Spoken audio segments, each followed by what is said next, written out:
The MCU. I love the MCU.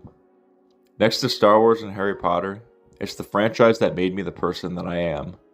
So when I see another franchise try to copy and rip off my childhood, you know I'm going to be frustrated and ready to call it out. There have been many failed cinematic universes that never took off, but there was one that somewhat got in the air. That cinematic universe being the DCEU, the death of cinema. After the big team-up masterpiece that is Avengers 2012, Warner Bros. Was embarrassed by the box office flop that was The Dark Knight Rises. They were in full panic mode, and they knew Nolan couldn't sustain DC, because nobody wants to watch that boring pseudo-intellectual chud slop. Zack Snyder was brought in to start a new cinematic universe that would somehow beat Marvel. There's more info in my previous video. Go check it out. If only Warner Bros. Could look into the future. What the fuck is this?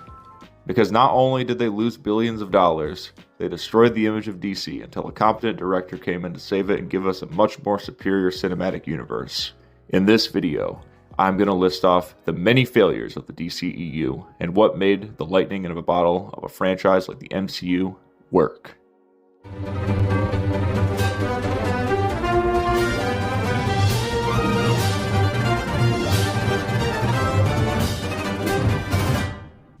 But anyway, let's get into the video.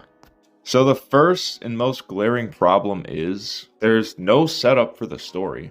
How can you write a story with no plans for future installments? We start off with Man of Steel, which should have been a good beginning, but Zack Snyder refused to do a post-credit scene revealing a much bigger universe and decided to cram the whole story in one movie. That's not how movies work. Now, compare that to a good superhero movie like Iron Man, where we get the story and then, after the credits, we get a Nick Fury cameo and an Avengers tease. That's how you start a cinematic universe. Not only that, but we got an Iron Man sequel that kind of sucked, a Captain America movie, and a Thor movie, right before the big team-up. The DCEU, on the other hand, didn't want to do that, because DC wanted to play catch-up with Marvel's work of art that is Captain America Civil War. The next movie in the DCEU is Batman vs. Superman, the worst superhero movie of all time. Batman and Wonder Woman just appear out of nowhere and we're just expected to care. There's also forced cameos of the other heroes that just exist in this universe for no reason at all. Batman and Wonder Woman should have gotten their trilogy first before we get to the crossover. How are we as an audience supposed to care when this is the first time we see these characters? You know another superhero movie that had way too many characters? Spider-Man 3, the worst superhero movie of all time. Compare this to a good movie like Captain America Civil War, where all of the characters were in a movie previously, except for Spider-Man and Black Panther, but let's just ignore that. Then, out of nowhere, we got Suicide Squad, which forced in a bunch of Batman villains who should have gotten their own origin stories in the Batman trilogy, but Warner Bros. Just wanted to cash in on the brand, and that movie flopped too. Warner Bros. Tried to do damage control by making the Wonder Woman movie, but it was too late, as the franchise was going on a downward spiral. Already at Justice League with all these characters with no solo movies. Joss Whedon was brought in and tried his best to save the Justice League movie, but Snyder soiled it so hard to the point of it being irreparable. All Whedon had was raw chicken and a microwave. Now, onto the characters. One of the biggest problems with the DCEU. Not only do the characters not act like real people, they act more lifeless than a mannequin, just like the Star Wars prequels. You're with him! You brought him here to kill me! When Superman's dad, or Pa Kent, died, I could care less. We as an audience don't feel anything when something bad happens to them. You know why I didn't feel anything when Qui-Gon, Gandalf, or Uncle Ben died? Because they were only in one movie. There wasn't enough development. Superman's death is forced in BVS because it's only his second movie.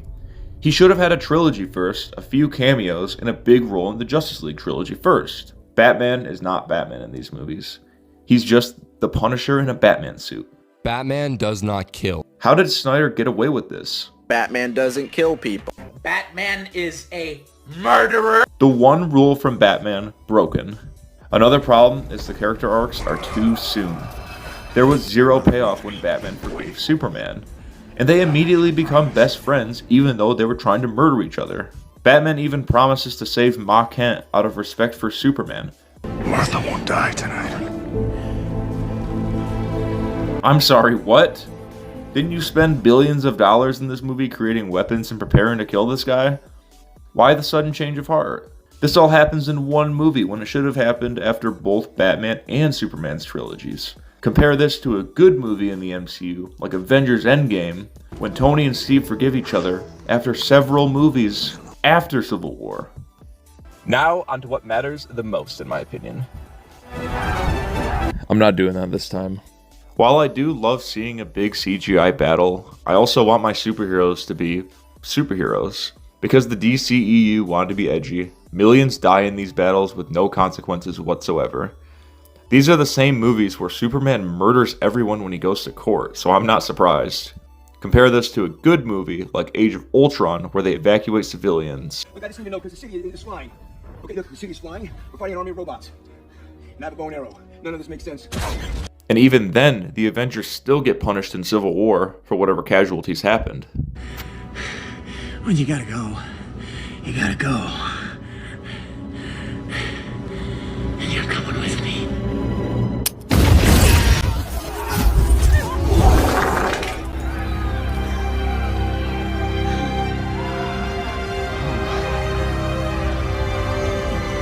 Overall, the DCEU is the prime example of how not to set up a cinematic universe. Very forgettable story.